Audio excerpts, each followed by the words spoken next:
అసలు అది ఎంత అర్ధరహితము లోపమైందో చూడండి. ఎన్విరాన్మెంటల్ సైన్సెస్లో క్వాలిఫికేషన్ ఉన్న వాడికి పరీక్ష పెట్టి సెలెక్ట్ చేశారు.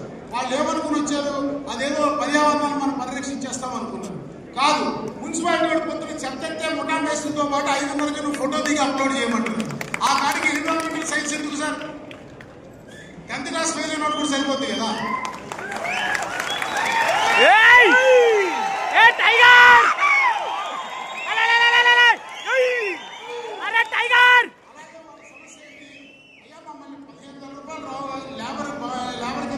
చేశారు 2 సంవత్సరాల జీతం ఫిక్స్ చేస్తున్నారు, పరీక్ష పాస్ అవ్వమన్నారు. మేము పరీక్ష పాస్ అయ్యాం. మాకు వాళ్ళకి ఇంతవరకు శాలరీ ఫిక్స్ అయ్యేలా ఏ పే కమిషన్, వాడికి ఏదో జీతం ఇస్తాం. వాడు 9 నెలలు ఆలస్యం చేశారు. ఆ 9 నెలలకి నాకు మోషనల్ ఇంక్రిమెంట్ ఇవ్వాలి, నాకు నెక్స్ట్ మన గవర్నమెంట్ ఉద్యోగం కదా, నాకు నెక్స్ట్ పదోన్నతి ఏంటి, నా కెరీర్ ఏంటి అని అడుగుతారు. వాళ్ళు ఏ సర్వీస్ రూల్స్ పెట్టకుండా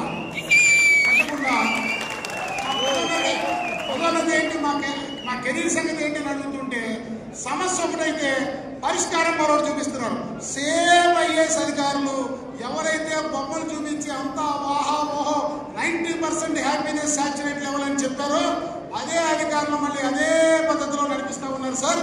వాడి సమస్య, వాడి సర్వీస్ రెగ్యులేషన్, వాడికి రావాల్సిన మోస్ట్ ఇంక్రిమెంట్, వాడి పదోన్నతి. ఇది చేయమంటే మేము రేషనలైజేషన్ చేస్తాం.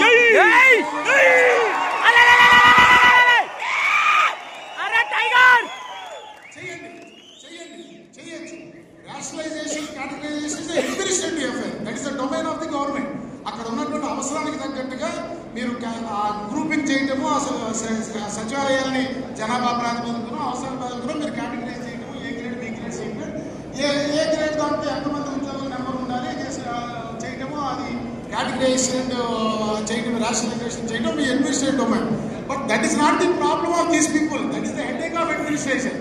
మీరు అది చేస్తూ వాళ్ళ సమస్యను పరిష్కారం చేస్తున్నాం అంటున్నారు. ఇది ఎక్కడో there is a mismatch between the వాళ్ళు కోరుకుంటున్న దానికి ప్రభుత్వం చేస్తున్న దానికి. ఈ విషయాన్ని మీరు గమనంలో తీసుకోవాల్సినటువంటి అవసరం.